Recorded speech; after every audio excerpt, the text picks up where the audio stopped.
In the mid-19th century, a French occultist realized something pretty wild. He figured that if you really want to, rewrite reality, you don't look up at the heavens and pray to some distant Well, entity. we look down. Exactly. You look at human anatomy. You look at your own biological and psychological engine. Welcome to the deep dive, everyone. Glad to be here. We've got a fascinating one for you today. We really do. Today, we're dissecting how a single four-letter ancient word, the Tetragrammaton, can be completely stripped of all its religious distance, I guess you'd call it, and we're going to see how it's transformed into a gritty, highly operational manual for human willpower. It's a complete paradigm shift, honestly, Yeah. especially for anyone who thinks of magic as just stage illusions or parlor tricks. Yeah, pulling rabbits out of hats, that kind of thing. Exactly. We are diving into Eliphas Levi's School of High Magic curriculum. Specifically, we're pulling from Map 2, Unit 2. This was actually curated by researcher Ben Hod while he was deep in a rigorous practice known as a 40-day preparation. Oh, wow, 40 days. Yeah, intense stuff. And what Hod's curation reveals is that Levy saw the occult not as some way of escaping reality, but as mastering its underlying physics. Which is such a refreshing angle for you listening, I think. Whether you actively study esoteric texts or you just want to understand the architecture of human agency. So we're dealing with a four-letter Hebrew name of God, Yod-Heh-Vav-Heh. Right. But Levi does something just, well, it's wild right out of the gate. He completely flips the script on the biblical creation story. He states unequivocally that Adam is not a historical figure walking around a physical garden. Adam is the human tetragram. Yeah, that's a massive claim. And to understand the weight of it, we have to look at the philosophical bedrock Levy was standing on. Which is what exactly? It traces back to Neoplatonists like Plotinus. Hmm. The Neoplatonic view operates on this really profound macrocosm-microcosm inversion. Meaning the big reflects the small and vice versa. Exactly. They argued that the chaotic physical world we walk around in is actually a localized, mirrored copy of a vast divine intellect. Okay, let's unpack this. Because when Levi says humanity is the tetragram, he is asserting that we aren't just, passive creations molded from clay. The human being, our anatomy, our consciousness, is the living, breathing architecture of the divine formula. Right, to truly know yourself is to literally know how to pronounce the unutterable name of God. So it's less like we are a painting hanging on a gallery wall and more like we are the mathematical code that determines how the paint itself behaves. I love that analogy, yes. We are the formula. But, if I'm the code, how do I actually execute the program? Because Levi seems to answer this by taking this massive fourfold cosmic structure of the universe and violently collapsing it down into a single microscopic point. Well, he has to, because an engine without a spark is just a heavy piece of metal. It doesn't do anything. Right. If the whole human is the four-letter formula, the spark that ignites the system is the very first letter of the Tetragrammaton, the Yod. And visually, if you look at the Hebrew alphabet, the Yod is the smallest glyph, right? It is. It's barely more than an apostrophe, just a tiny suspended blot of ink. But etymologically, it shares its root with the word yad, which means hand. And a hand implies direction. It implies, agency and force. Precisely. In the Zoharic traditions of Jewish mysticism, they talk about this concept called kether. The crown. Right, the crown. It is the very first microscopic emanation of intent from the void. It's the primordial point that secretly contains all subsequent realities within its tiny boundary. And Levi takes this highly abstract, mystical point, and he calls it the Kabbalistic phallus. Okay, hold on. Let's pause there for a second. Kabbalistic phallus. I know. Here's where it gets really interesting, but also a little tricky. I feel like that comes loaded with a lot of 19th century patriarchal baggage. For a modern person listening to this today, how do we engage with a concept like phallic energy without just rolling our eyes or getting bogged down in literal biology? It sounds like outdated gender roles dressed up as magic. It's a completely fair critique, and it's a crucial pushback. But you really have to separate the biological anatomy from the physical mechanic Levi is describing. Okay, how so? Well, Levi isn't being crude, and he's not talking about human men. In occult taxonomy, the phallus is simply a symbol for sexual polarity. Polarity, okay. Right. It represents the active, volatile, penetrating principle of the universe. It is the untamed, directional force-like, pure kinetic will that must strike against a passive, receptive medium to create form. It is the electrical charge. Okay, so if we remove the biological baggage entirely, it's more like a A microscopic acorn. An acorn. I like that. Yeah, like inside that tiny hard shell is the explosive geometric blueprint of a massive oak tree. Mm. It's pure directional agency just waiting to burst outward. Yes, exactly. But how does an occultist actually use that? What is the acorn bursting into? It bursts into what Levy calls the astrolight, and this is where the practical mechanics of his magic really begin to show their teeth. The astrolight. Yeah. Levy describes the astrolight as a universal plastic fluid that permeates all of existence. It is highly, highly receptive. So it's everywhere. Everywhere. The ultimate creative power of the universe isn't some distant deity sitting on a throne. It is a potent internal energy, very akin to sexual energy, that exists within the practitioner. So you have to use it. You must sublimate and direct your yod, your true will, into this plastic fluid. I'm trying to picture how that actually works in practice. If the astrolight is a plastic fluid, maybe we can think of it like a non-Newtonian fluid, like oobleck. Oh, the cornstarch and water mixture. Yeah, exactly. If you just rest your hand on oobleck, it's liquid. Your hand just sinks right in and nothing happens. Right. But if you strike it with sudden directional force, if you hit it hard, it instantly becomes a solid surface you can push off of. That is an incredibly accurate way to visualize the mechanism. The astrolight remains this chaotic liquid of infinite possibilities until the yod, the human will, strikes it with absolute concentrated intent. And then it hardens. Exactly. When you strike it, reality momentarily hardens into form. But, there is a historical context we can't ignore here either. Levy was introducing this concept in a deeply fractured France. Right, we're talking about the Bourbon Restoration and the Industrial Revolution. Yes. He was surrounded by the rigid institutional dogmas of a reinstated Catholic Church on one side, and then the cold, unfeeling machinery of early industrial materialism on the other. So he's kind of stuck in the middle. And by weaponizing ancient generative symbolism, by claiming the engine of reality as a biological phallic spark striking a cosmic fluid, he was deeply offending both the priests and the materialist scientists. Wow, making enemies on all fronts. Pretty much. He was stripping the church of its monopoly on the divine, basically saying the keys to the kingdom are right there in the generative forces of your own psyche. But, pure directional agency, our acorn or our fists striking the oobleck, it's entirely useless if it doesn't have a structured environment to catch it and grow it. I mean, a spark in a vacuum just dies. Which is exactly why Levy introduces the next phase of the formula. This comprises the remaining 3 letters of the Tetragrammaton: He, Vav, and He. Right. And Levy commits what you could call a profound linguistic scandal here. He equates these 3 letters with the threefold word Eve. Wait, he takes the unutterable name of the divine, lops off the first letter, and turns the rest into Eve, like the Eve from Genesis. He does. In Hebrew, Eve is Chava, which means the mother of all living. But even more fascinating, its Aramaic root links to the word for serpent. The serpent in the garden. Yes, this brings in a brilliant Gnostic undertone. The serpent in the garden isn't the ruin of humanity, it is the actual mechanism of physical manifestation. So it's a good thing. In this context, absolutely. Levy is actively elevating the feminine receptive principle to an absolute equal footing with the masculine spark. Let's break down the mechanics of this threefold ease then, because this is where the abstract philosophy kind of turns into a factory assembly line. How do these 3 letters actually function together? Well, Levy is leaning heavily on the triadic structures from the later Neoplatonists. Let's look at the first He. In Kabbalistic architecture, this represents the upper mother, specifically the sphere called Bina. And Bina translates to understanding, right? It does, but mechanically it functions as restriction. It is the cosmic womb. Think of it this way. If the yod is a blast of pure, infinite water, Bina is the cup that catches it. You simply cannot have a shape without restriction. Okay, so the Yod provides the raw energy, and the first He provides the necessary limitations so the energy doesn't just, dissipate into nothingness. Exactly. What about the middle letter then?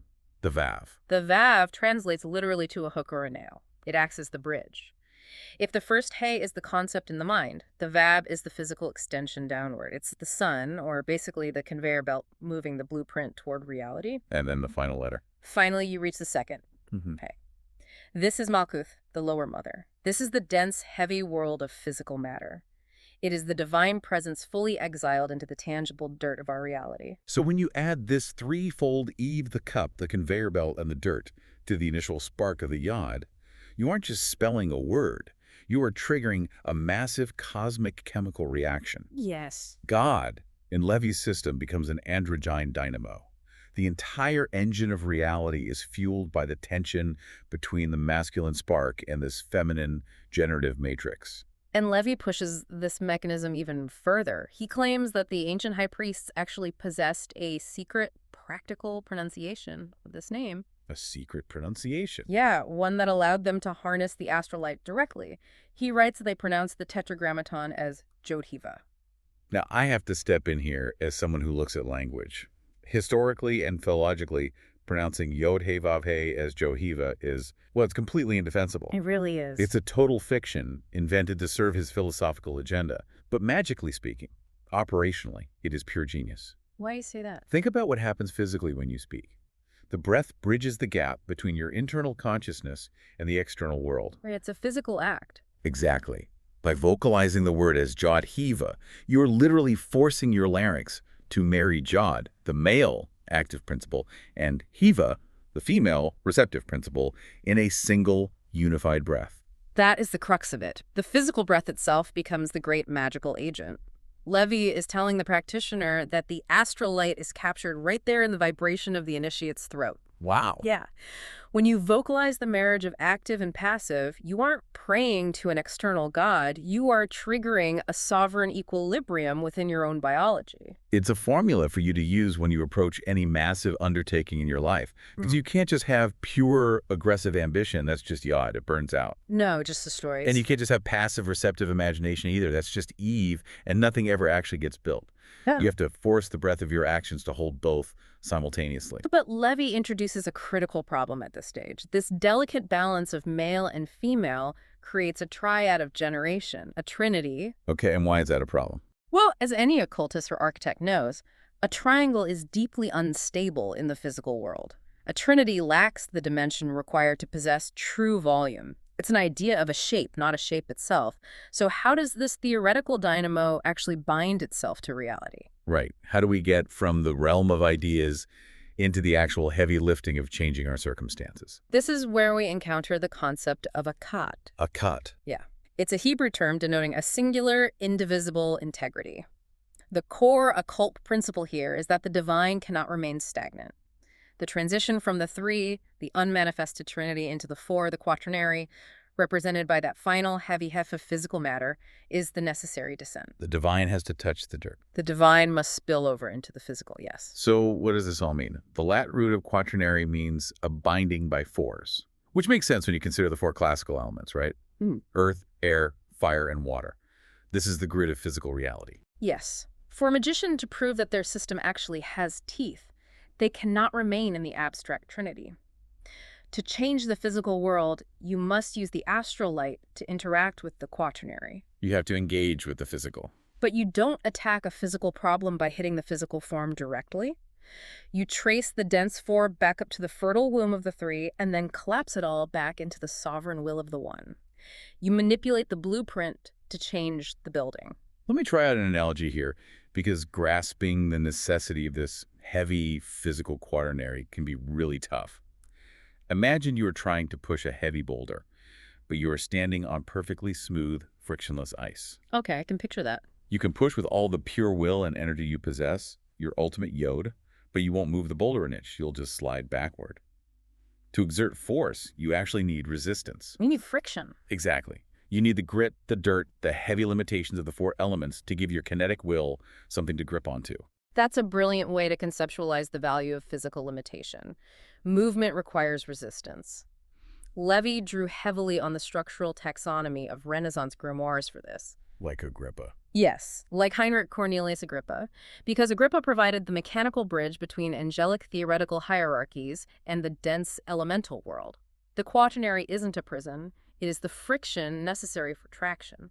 So it's a tool. To master any phenomenon in your life, you must first master the numerical architecture that birthed it and embrace the friction it provides. Okay, so we have this solid, heavy, four-cornered square of material reality. We have grip the dirt, we have the friction.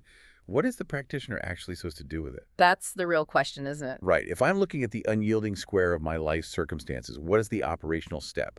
According to Levy, You have to make it spin. What's fascinating here is that this brings us to perhaps the most elusive and I think a beautiful concept in this entire curriculum, Mhm. the quadrature of the circle. Normally, the squaring of the circle is an impossible mathematical puzzle. It's the task of constructing a square and a circle with exactly equal areas using only a compass and straight edge. Right, a classic geometry problem. It drove Renaissance surveyors absolutely mad because geometrically, it just can't be done. It cannot. But Levy isn't interested in literal geometry. He is building a metaphysical equation for the soul.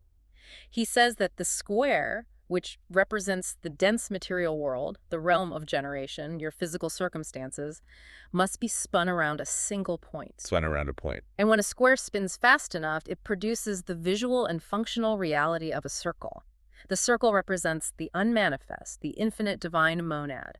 It is the perfect zero. It's a mechanical process of spiritualization. Precisely. You are turning the heavy, dragging cross of matter into the soaring wheel of spirit through pure kinetic transformation. Levy is giving us a massive philosophical key here.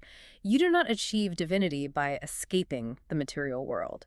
You don't transcend it by ignoring it or destroying it. You understand its internal mechanics so deeply and you engage with it so totally that you make it spin into perfection. You know, the curriculum provides this highly visual analogy that I keep coming back to. Imagine you paint 4 dots on the corners of a literal, heavy piece of cardboard cut into a square. Okay. You take a thumbtack, you pin the square to a wall right at its center, and you give it a hard, fast spin. Suddenly, all that sharp, heavy angularity melts away. The corners blur into a smooth, continuous circle. The illusion of the circle. Right. The square is still there, the physical reality hasn't vanished, but its kinetic state has completely transformed its nature. But engaging with this analogy naturally raises a highly critical question for the practitioner. What happens if you place that thumbtack even a millimeter off center? If we connect this to the bigger picture, that question brings us to the most dangerous and really the most important point of our entire conversation. That single thumbtack in the center of the spinning square is Kether. The crown again. It is the primordial yod. It is the invisible axis of divine intent, which in the human architecture translates to your true will. Your true will. Yes. If the magician cannot locate that absolute, unmoving center within their own consciousness before they start spinning the elements of their life, well, the square does not become a creative vortex. It turns into a centrifuge. It becomes a violent, disintegrating centrifuge. Think about it mechanically. If the axis is off-center, the momentum doesn't harmonize the system. It violently shakes it apart. It just rips it to shreds. Exactly. Instead of drawing the heavy elements of reality into a unified wheel of spirit, it flings everything outward into chaos and destruction. I mean, how many people do we see who acquire power or wealth or influence? They spin up the material elements of their lives. But because their central axis is driven by ego or, unresolved trauma rather than their true will, the whole structure eventually rips itself to pieces. It's so common. You cannot bypass the square, and you really cannot fake the center. You cannot reach the divine circle of consciousness without first establishing the solid, equal angles of the quaternary on Earth, balanced perfectly on that single, unshakable point of the yod. Exactly. Levy's magic is ultimately an internal diagnostic. It demands absolute honesty about where your center actually lies. So, synthesizing everything we've covered today, Eliphas Levi took a dusty, unutterable, ancient religious name and reverse-engineered it into a living, breathing, biological and psychological engine. He really did. True magic, in this curriculum, isn't about pulling rabbits out of hats, and it isn't murmuring spells to external deities in the dark. True magic is the pursuit of absolute spiritual equilibrium.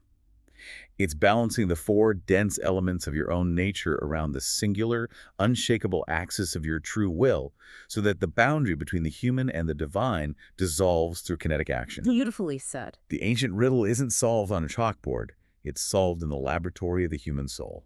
And as we close this deep dive, we want to leave you with a final thought to examine in your own daily experience.